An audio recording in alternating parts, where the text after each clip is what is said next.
Hello everyone, this is Pradeep Suchitra and today we will see our another function showing contrast examples.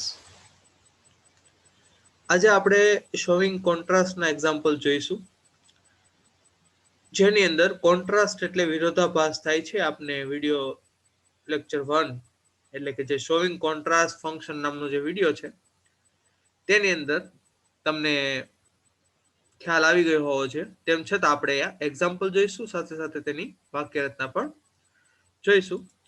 તો શરૂઆત કરીએ આપણું function showing contrast એટલે contrast એટલે થશે વિરોધાભાસ. બરાબર, તો હવે જોઈએ કોન્ટ્રાસ્ટ. તો આ છે એની સિન્ટેક્સ સેન્ટેન્સ ફોર્મેટ જે આપણે વિડિયો લેક્ચર 1 ની અંદર જોઈ ગયા હોવા જોઈએ, જેની અંદર દો ઓલ્ધો ઇવન દો ઇવન ઇફ સાથે કરતા કરતા પછી ટુ બી નું રૂપ હોઈ શકે છે. જ્યારે કોઈ ક્રિયા ન થતી હોય ત્યારે ટુ બી નું રૂપ એટલે કે એમ ઇઝ આર વોઝ વર હોઈ શકે છે. અથવા તો જો કોઈ ક્રિયા થતી હોય તો ક્રિયાપદનું રૂપ જે tense wise simple present, simple past કે પછી જે બી ટેન્સ દર્શાવવા માંગતા હોય એ ટેન્સ પ્રમાણે અહીંયા ક્રિયાપદ હોઈ શકે છે. ત્યારબાદ વાત કરીએ હાવેવર. તો હાવેવર પછી હંમેશા એડજેક્ટિવ આવશે અથવા તો એડવર્બ આવશે. બરાબર, એડજેક્ટિવ એટલે કે વિશેષણ થાય છે અને એડવર્બ એટલે કે ક્રિયા વિશેષણ થાય છે. પછી કરતા કરતા પછી ક્રિયાપદ. હવે યાદ રાખશું, જો એડજેક્ટિવ હશે ને તો અહીંયા ક્રિયાપદ નહીં હશે, તો અહીંયા ટુ બી ના રૂપ આવતા હશે. ટુ બી ના રૂપ that means am is are was વર.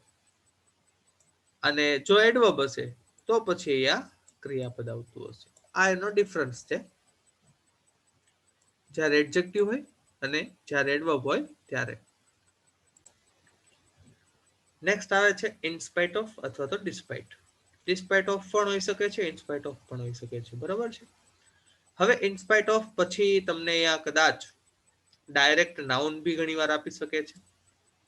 બરાબર, અથવા તો અમુક પોસેસિવ જે પ્રોનાઉન્સ કહેવાય છે, જે my, our, your, his, her, its, their, apostrophe વગેરે આપી શકે. અથવા તો જો આવું કોઈ નાઉન દર્શાવવાનું ન થતું હોય તો પછી તેની જગ્યા ઉપર બિંગ સાથે એડજેક્ટિવ આપી શકે છે. બિંગ ક્લેવર હોઈ શકે, બિંગ બ્યુટીફુલ હોઈ શકે છે. અથવા તો ક્રિયાપદનું ડાયરેક્ટ આઈએનજી વાળું રૂપ પણ આપી શકે છે. બરાબર, ઇન્સ્પાયર્ડ ઓફ રનિંગ ફાસ્ટ એવી રીતે આપી શકે. તો અહીંયા બિંગ એ તો બિંગની જગ્યા ઉપર રનિંગ આવી જાય. ટૂંકમાં ક્રિયાપદ જે છે તેની સાથે આઈએનજી વાળું રૂપ પણ આવી શકે છે, જે આપણે વિડિયો લેક્ચર 1 ની અંદર તમે જોયેલું હોવું જોઈએ વાક્ય રચનાની અંદર. બરાબર, એટલે ઇનસ્પાઇટ ઓફ સાથે ક્રિયાપદનું આઈએનજી વાળું રૂપ પણ હોઈ શકે છે, બિંગ સાથે એડજેક્ટિવ પણ હોઈ શકે છે, અથવા તો પોસેસિવ સાથે નાઉન પણ હોઈ શકે છે. પછી વાત કરી એડજેક્ટિવ. જો વાક્યની શરૂઆતમાં હોય પછી એઝ આપેલો હોય, ખાસ ધ્યાન રાખવાનું છે, વાક્યની શરૂઆતમાં એડજેક્ટિવ હોય અને પછી આપણને એઝ આપેલ હોય તો પછી કરતા કરતા પછી ટુ બી નું રૂપ અથવા તો વર્બ આપેલું હશે. તો આ છે આપણું જે કમ્પ્લીટ સેન્ટેન્સનું ફર્સ્ટ સેન્ટેન્સ. પછી ધ્યાન પછી આપણે કોમાથી વાક્યને જોડશું. હવે જુઓ, આગળની વાક્ય રચના બધાની અલગ અલગ છે, પણ પાછળની વાક્ય રચના કોમન છે. એટલે નોર્મલી થતું એવું હોય છે, આપણને પાછળની વાક્ય કમ્પ્લીટ કરવાને કહેવામાં આવતું હોય છે. પાછળનું વાક્ય કમ્પ્લીટ કરવાનું હોય તો કમ્પ્લીટ કરવાનું હોય પાછળનું વાક્ય, તો આગળની વાક્ય રચના આપણે યાદ રાખવી પડતી નથી. કેમ? કારણ કે આગળની વાક્ય રચના તો નોર્મલી આપણે આપી દેવામાં આવે છે. બરાબર, તો આપણે માત્ર પાછળની વાક્ય રચના કમ્પ્લીટ કરવાની હોય, જે બહુ ખૂબ જ ઈઝી વાક્ય રચના છે. કરતા કરતા પછી ક્રિયાપદ પછી કર્મ, જે નોર્મલી બધા સ્ટુડન્ટને ખ્યાલ જ હોય કે કરતા પછી ક્રિયાપદ આવે, ક્રિયાપદ પછી કર્મ આવે. તો આ પાછળની વાક્ય રચના બધામાં કોમન લાગુ પડે છે. અને વિડિયો લેક્ચર 1 ની અંદર વાત થયેલી હોય તે પ્રમાણે યાદ રાખવાનું, જ્યારે આપણે કોન્ટ્રાસ્ટનું વાક્ય બનાવીએ છીએ એટલે કે though, although, even though, even if, however, in spite of, despite અથવા તો એડજેક્ટિવ પ્લસ એઝ નું જ્યારે સેન્ટેન્સ બનાવતા હોઈએ ત્યારે વાક્ય હંમેશા વિરોધી બને છે. બરાબર, વાક્ય હંમેશા વિરોધી બને છે. વિરોધી સેન્ટેન્સ બનાવવું પડે છે તમારે. જેના એક્ઝામ્પલ પણ આપણે વિડીયો લેક્ચર 1 ની અંદર જોયા હતા, પણ તેમ છતાં આજે આપણે એક્ઝામ્પલના લેક્ચરની અંદર આપણે વધારે એક્ઝામ્પલ જોઈશું, જેથી કરીને આપણે વધારે ક્લિયર થઈ શકીએ. બરાબર? તો ખાસ કરીને સિન્ટેક્સ ફોર્મેટ આપણને આવડવી જરૂરી છે. આપણે વિડીયો લેક્ચર 1 ની અંદર પણ સિન્ટેક્સ ફોર્મેટ જોઈ ગયા છીએ, અને આ વિડીયો લેક્ચરની અંદર પણ ઉપર બેઝિક જે તમને સમજાવી દેવામાં આવ્યું છે, બરાબર, એ ખાસ ધ્યાનમાં રાખવું. અને આપણે એડજેક્ટિવ કોને કહેવાય છે, એ એડવર્બ કોને કહેવાય છે, નાઉન કોને કહેવાય છે, તે આપણે આવનારા વિડીયો લેક્ચરની અંદર જણાવી દઈશું. બરાબર? આનો સ્પેશિયલ એક વિડીયો લેક્ચર બનાવી દઈશું કે એડજેક્ટિવ કોને કહેવાય, એડવર્બ કોને કહેવાય અને નાઉન કોને કહેવાય છે. જેમ ગુજરાતી ભાષામાં વિશેષણ આવે એમ આપણે એડજેક્ટિવ આવે, જેમ ક્રિયા વિશેષણ આવે એમ અહીંયા એડવર્બ આવે. બરાબર? એવી રીતે નામ એટલે નાઉન આવે. તો કોને કહેવાય છે આપણે ડિટેલમાં અલગ વિડીયો લેક્ચરની અંદર જોઈ લેશું. તો હવે આગળ વધીએ આપણા એક્ઝામ્પલ તરફ. આપણે પાર્ટ 1 ની અંદર વાક્ય રચના તમે ઓલરેડી જોઈ ગયા છો. તો હવે આપણે આના એક્ઝામ્પલ સોલ્વ કરીશું, જેથી આપણે વધારે ક્લિયર થઈ શકીએ. તો આજના આપણી પાસે 5 એક્ઝામ્પલ છે. તો ખાસ વિડીયો લેક્ચર 1 જે લોકોએ જોઈ લીધો છે અને ન જોયો હોય તો જોઈ લેવો, જેથી કરીને વધારે ખ્યાલ આવે. તો વિડીયો લેક્ચર 1 ના આધારે તમે પહેલા તો આ 5 એક્ઝામ્પલ છે તે તમે જાતે સોલ્વ કરવાની ટ્રાય કરી શકો છો, જેથી કરીને તમને એ બાબતનો ખાસ ખ્યાલ આવી શકે કે ક્યારે કયા પ્રકારનું વાક્ય બની શકે છે. તો અહીંયા અલગ અલગ એક્ઝામ્પલ આપેલા છે જે આપણે સોલ્વ કરવાના જ છીએ, પણ એકવાર વિડીયો પોઝ કરીને એકવાર જાતે સોલ્વ કરીએ, જેથી કરીને આપણે વધારે ખ્યાલ પડી શકે, અથવા તો આપણું એક્ઝામ્પલ આપણે સોલ્વ કરેલું છે તો આપણી ભૂલ શું હોઈ શકે છે, કેવી ભૂલ આપણે કરી શકીએ છીએ, તે ભૂલને સુધારવા માટે ફરી આગળ વિડીયો લેક્ચર કન્ટિન્યુ કરીને આપણે જોઈ શકીએ છીએ. બરાબર? તો આ છે આપણા 5 એક્ઝામ્પલ જે હવે આપણે જોવાના છીએ. તો ફર્સ્ટ એક્ઝામ્પલ અહીંયા કીધું છે, though the boy was injured. પછી બ્રેકેટમાં આપણે એક ક્રિયાપદ ઓલરેડી આપી દીધું છે, રન. ધેટ મીન્સ આપણે આ ક્રિયાપદ સિવાય બીજું કોઈ ક્રિયાપદ ઉપયોગ કરવાનો નથી. પછી કીધું છે શોવિંગ કોન્ટ્રાસ્ટ. ઘણીવાર એક્સપ્રેસિંગ કોન્ટ્રાસ્ટ એવું લખેલું હોય, આપણે તો કોન્ટ્રાસ્ટ ઉપર કોન્સન્ટ્રેટ કરવાનું કે કોન્ટ્રાસ્ટ શબ્દ આપ્યો છે, ધેટ મીન્સ વિરોધાભાસ દર્શાવે છે. તો અહીંયા શું કીધું, though the boy was injured. બરાબર? તો અહીંયા જો વાક્ય રચના બેસે છે, હા. તો આપેલું છે, યસ. કરતા the boy, પછી ટુ બી નું રૂપ આપેલું છે. અહીંયા આમ તો જોવા જઈએ તો પેસિવ વાક્ય બનાવેલું છે, ઇન્જર્ડ થઈ જવું. બરાબર? તો the boy was injured, અથવા તો તમે એમ કહી શકો કે ટુ બી નું રૂપ છે ને, આ છે ને એ ઇન્જર્ડ હોવું એ એડજેક્ટિવ પણ કહી શકાય, વિશેષણ છે. આ એડજેક્ટિવ વિશે જેમ હમણાં મેં પહેલા કીધું કે આપણે એક અલગ વિડીયો લેક્ચરની અંદર ખાસ ચર્ચા કરી લઈશું કે ઇન્જર્ડ કઈ રીતે એડજેક્ટિવ બને છે. કારણ કે એવું થતું હોય છે એડજેક્ટિવની અંદર ઘણા આપણા વિથરીના રૂપ જતા હોય ને ક્રિયાપદના, એ બધા ઘણીવાર એડજેક્ટિવનું કામ કરતા હોય છે. પાસ્ટ પાર્ટિસિપલ જેને આપણે કહીએ છીએ તે. એવી રીતે ઘણીવાર પ્રેઝન્ટ પાર્ટિસિપલ એટલે વર્તમાન કૃદંત કહીએ છીએ, પણ એડજેક્ટિવનું કામ કરતા હોય છે. બરાબર? તેમ છતાં આપણે અત્યારે તો આપણા સેન્ટેન્સ ઉપર કોન્સન્ટ્રેટ કરીએ, જે આપણે અત્યારે શીખવાનું છે તે. તો કે તેની અંદર યસ વાક્ય રચના બંધ બેસતી છે. તો હવે મારે શું કરવાનું છે? તો હવે મારે કોમા મૂકેલું છે, હાલ મૂકેલું છે, સરસ. તો મૂકેલું છે તો આપણે કઈ મૂકવાની જરૂર નથી. તો હવે મારે શું મૂકવાનું છે? તો હું પહેલા તો કઈ કરતા મૂકીશ. તો ચાલો, તો કે સૌથી પહેલા તો આપણે જે વાક્ય છે વાક્ય લખી નાખશું, પછી આપણો કરતા લખીશું. હવે એમ કોની વાત થાય છે? બોયની વાત થાય છે. બરાબર છે? કે બોયની વાત થાય છે તો કે કરતા તરીકે મારે બોય માટે શું યુઝ કરી શકાય? ઓબ્વિયસલી હીનો જ યુઝ કરી શકાય છે. બરાબર? પછી આપણે એક ક્રિયાપદ એવું કીધું છે, હે ને, વર્બ આપ્યું છે. પણ જુઓ, એવું નથી કીધું કે તમે સાદા વર્તમાનનું યુઝ કરો, સાદા ભૂતકાળનું યુઝ કરો, ચાલુ વર્તમાન યુઝ કરો, સાદા ભૂતકાળનું યુઝ કે ચાલુ ભૂતકાળનું યુઝ કરો, એવું કઈ કહેવામાં આવેલું નથી. પણ જોવાનું આગળનું વાક્ય કયા કાળમાં છે? ભૂતકાળમાં છે. તો પછી આપણે અહીંયા ભૂતકાળમાં વાક્ય બનાવવું પડશે. પણ જે ભૂતકાળના ક્રિયાપદો છે તેનો ઉપયોગ કરીને બનાવવાનું. બરાબર? તો આપણે અહીંયા બનાવીએ કે આપણે ચાલો કઈ રીતનું બનાવીએ છીએ, તો કે કુળનો યુઝ કરીશું. તો કેનનું ભૂતકાળ કુળ થયું, યસ. તો કુડ પછી ક્રિયાપદનું V1 આવશે. તો શું આવ્યું? રન. કે હી કુડ રન. પછી આપણે અન્ય શબ્દોમાં તો ગમે એ લખી શકીએ, ફાસ્ટ, ક્વિકલી, બરાબર છે, કે જે બી શબ્દો આપણે લખવા હોય. તો અહીંયા આ વાક્ય થઈ ગયું કે જો હવે કઈ શું થયું, આપણે શું કીધું, વિરોધાભાસ ધ્યાનમાં રાખવાનો. તો કે બોય ઇન્જર્ડ છે, ઇન્જર્ડ હોય તો ફાસ્ટ દોડી શકે? ન દોડી શકે ને. આપણે ખ્યાલ છે કે ઇન્જર્ડ હોય તો ફાસ્ટ દોડી શકે નહીં. પણ આપણે શું કીધું છે અહીંયા, એવું કહેવામાં આવ્યું છે વિરોધાભાસ, કે ઇન્જર્ડ હોય તો અહીંયા રન એટલે દોડી શકવાનો છે, નથી દોડી શકવાનો. તો દોડી નથી શકવાનો ઓબ્વિયસ ઘટના છે, તો આપણે એના વિરોધી ઘટના બનાવવાની છે, દોડી શક્યો, ફાસ્ટ દોડી શક્યો. બરાબર? કે એનો મતલબ એવો થશે, બોય ઇન્જર્ડ હોવા છતાં, કે ઇન્જર્ડ હતો તેમ છતાં તે ઝડપથી દોડી શક્યો. પછી બીજી કોઈ વાક્ય રચના આપણે બંધ બેસતી હોય તો એ બી બનાવી શકીએ છીએ. જેમ કે કર્તા તરીકેમાં તો હીનો યુઝ કરવો પડશે. એવી રીતે ક્રિયાપદ આપણને રન આપી દીધું છે, તો ડાયરેક્ટલી આપણે ભૂતકાળનું રૂપ પણ લખી શકીએ છીએ કે હી રેન ફાસ્ટ. કે બોય ઇન્જર્ડ હતો તેમ છતાં એ ઝડપથી દોડ્યો. એટલે જુઓ, ક્રિયાપદ તો સેમ યુઝ કર્યું છે, પણ વાક્ય રચના થોડી અલગ અલગ છે. આ છે એ સાદા ભૂતકાળની વાક્ય રચના છે, અને અહીંયા છે મોડલ ઓક્ઝિલરીની વાક્ય રચના છે. બરાબર? જેમાં કુડ સાથે આપણે રન લખ્યું છે, નામાં ભૂતકાળનું રૂપ રેન લખ્યું છે. શું કામ ભૂતકાળનું રૂપ? કારણ કે આગળ ભૂતકાળ છે, તો આપણે પાછળ પણ ભૂતકાળ બનાવવું પડશે. તો આ સંજોગોમાં આપણે અહીંયા ભૂતકાળનું રૂપ લખેલું છે.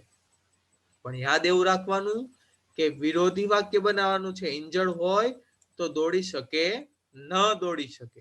તો આપણે એનું ન દોડી શકે એનું વિરોધી વાક્ય એટલે દોડી શકે એવું બનાવવાનું. બરાબર? કે બોય ઇન્જર્ડ હોવા છતાં દોડ્યો, એમ. હે ને?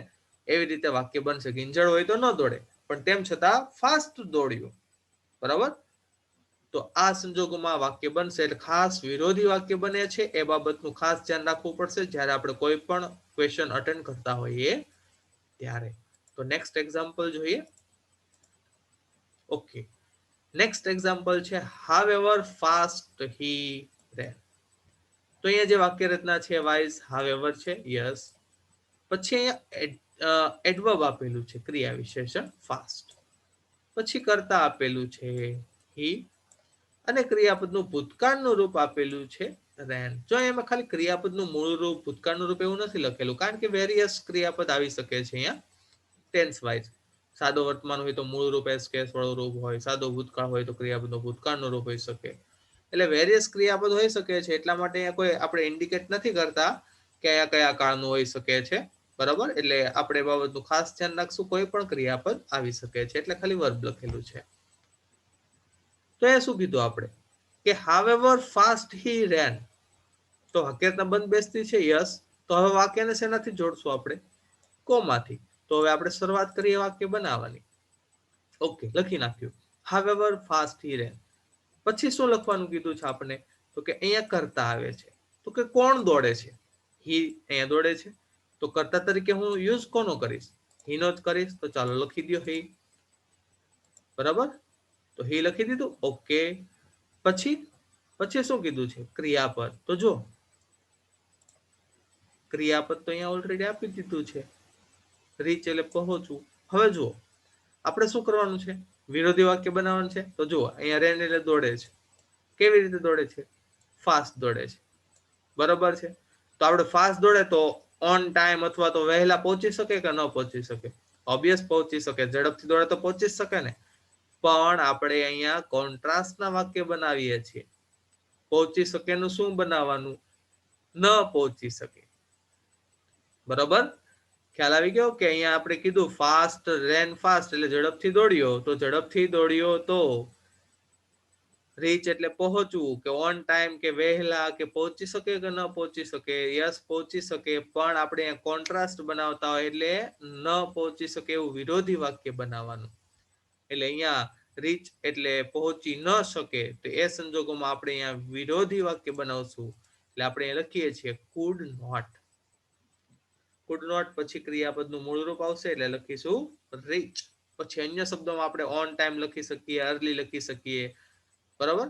હવે આ ઓન ટાઈમ લખ્યું છે, એ ન લખવું હોય મારે તો એની જગ્યાએ પણ હું આર એલ વાય અર્લી પણ લખી શકું, જે લખવું એ લખી શકાય અન્ય શબ્દોની અંદર, પણ આપણે જે શબ્દો યુઝ આપેલા છે ને એનો ઉપયોગ કરવો કમ્પલસરી હોય.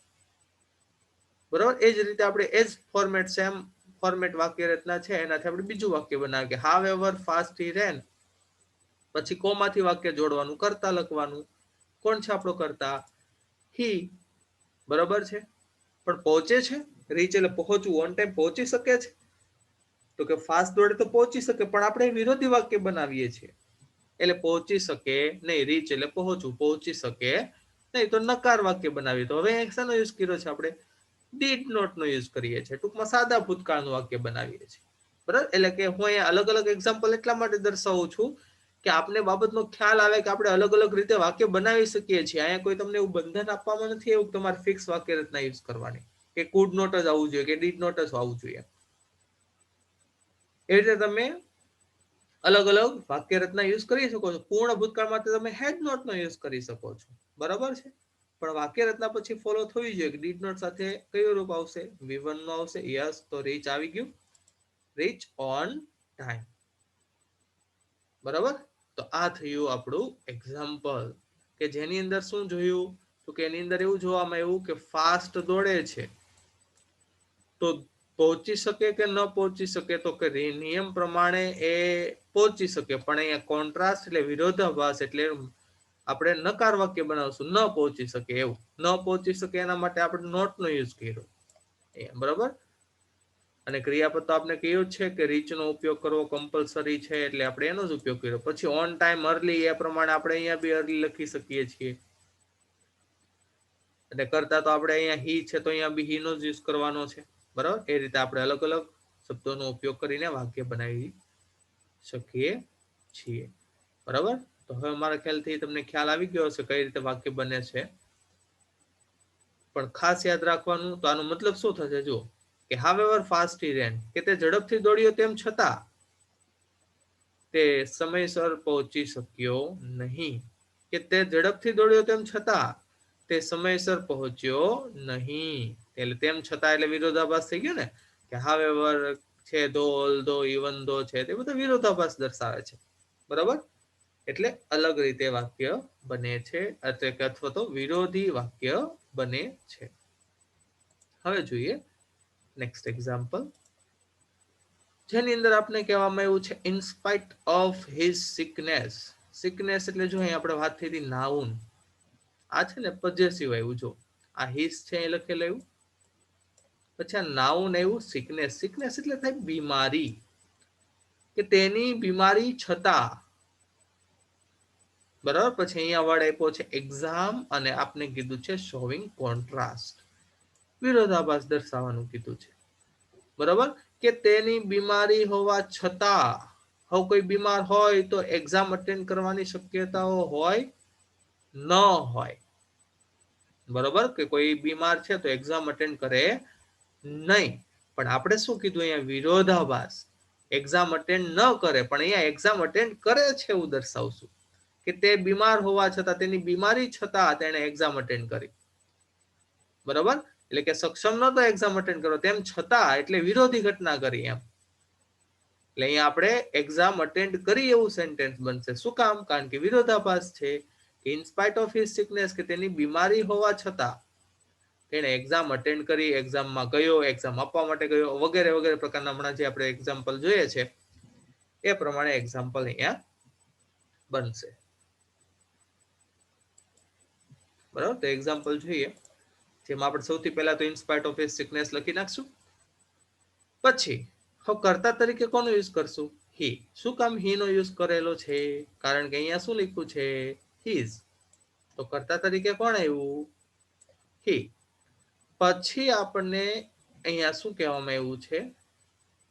વર્બ એટલે કે ક્રિયાપદ. હો, જો ક્રિયાપદ આપ્યું છે આપણે અહીંયા? નથી આપ્યું. આપણે તો એક્ઝામ કીધું છે. તો તેનો મતલબ એવો કે હું કોઈ પણ ક્રિયાપદ લખી શકું મારી રીતે. એમ કહી શકું એક્ઝામ આપવા માટે જઈ શક્યો, કે આપવા માટે ગયો. હું એમ લખી શકું કે તે એક્ઝામ અટેન્ડ કરવા માટે ગયો, કે એક્ઝામ અટેન્ડ કરી. બરાબર છે. તે રીતે અલગ અલગ ક્રિયાપદ લખી શકીએ. તો હવે જોઈએ છે આપણે કયું ક્રિયાપદ લખીએ છીએ તે. તો આપણે લખ્યું અપિયર્ડ. અપિયર્ડ એટલે હાજર થવું, બરાબર છે, હાજરી આપવી. હી અપિયર્ડ ઇન ધી એક્ઝામ, કે તે બીમાર હોવા છતાં તેણે એક્ઝામમાં હાજરી આપી. બરાબર છે, અપિયર થવું એટલે કે હાજર થવું, એમ એક્ઝામમાં હાજર થઈ ગયો. તો કે આપણે ફરી બોલી જાઉં છું, સિકનેસ હોય, બીમારી હોય તો એક્ઝામ આપવામાં આપણે જઈએ નહીં અથવા તો હાજર થઈ શકીએ નહીં. પણ આપણે કોન્ટ્રાસ્ટ વાક્ય બનાવીએ છીએ એટલે હાજર થયો એટલે હકાર વાક્ય બનાવવું પડશે આપણે.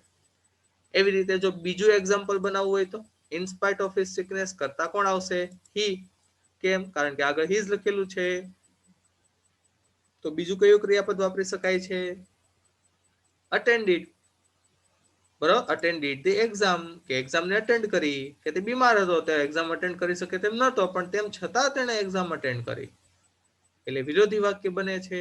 એવી રીતે હજી એક એક્ઝામ્પલ બનાવી શકીએ છીએ આપણે કર્તા તરીકે. તો હી જ આવવાનો છે ફિક્સ, કારણ કે આગળ હીઝ લખેલું છે એટલે he can go for the exam. એવી રીતે પણ વાક્ય બને છે.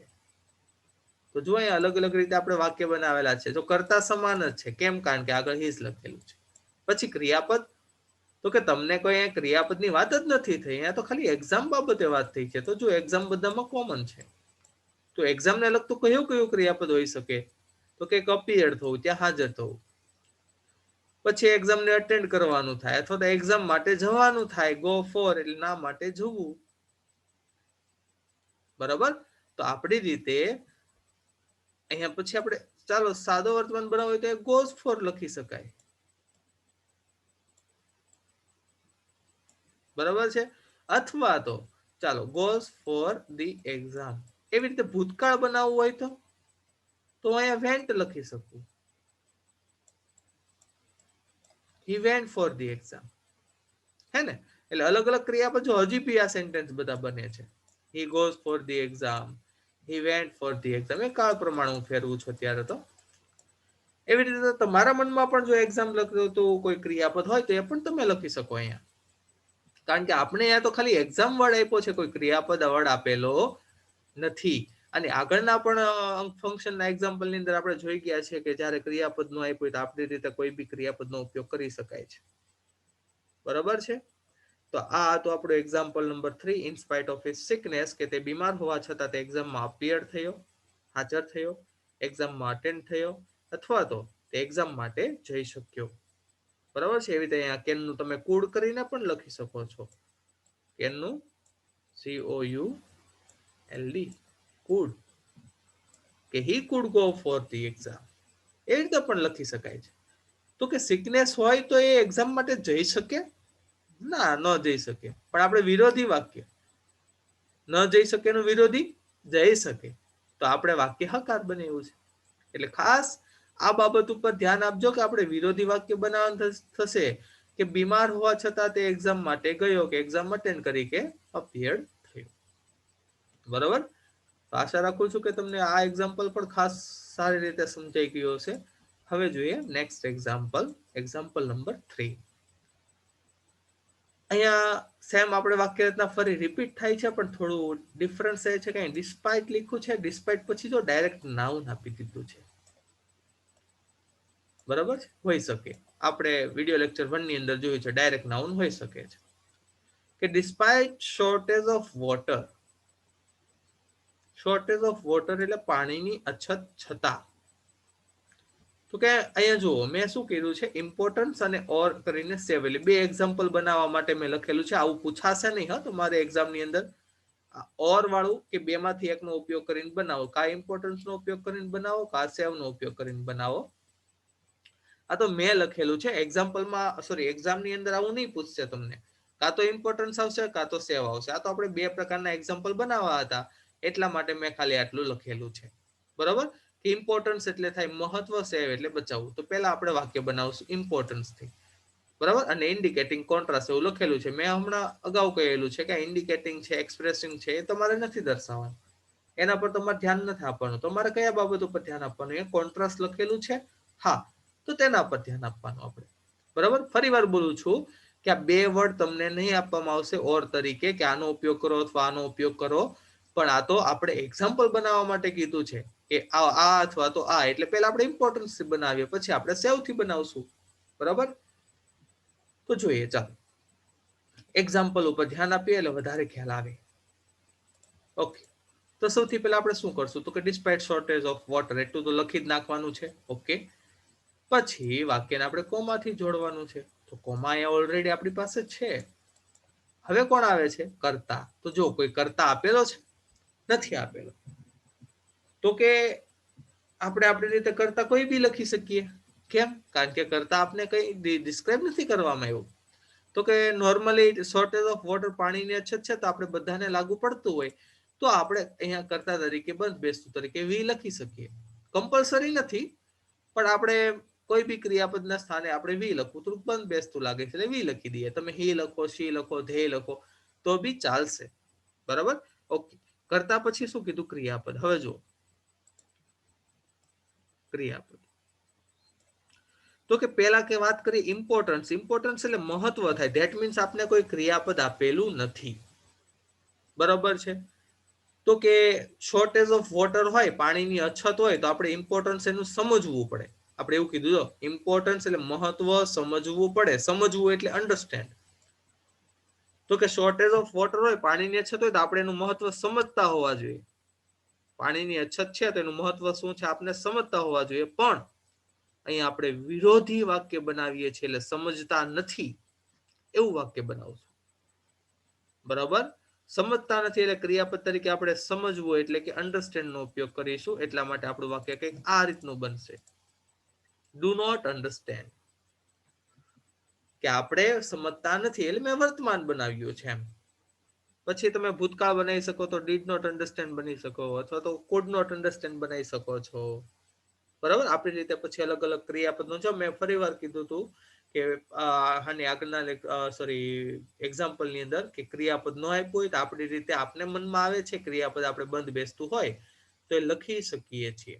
અહીંયા મેં એવું કીધું કે ઇમ્પોર્ટન્સ, મહત્વ સમજવાની વાત થાય છે, તો સમજવું એટલે અન્ડરસ્ટેન્ડ.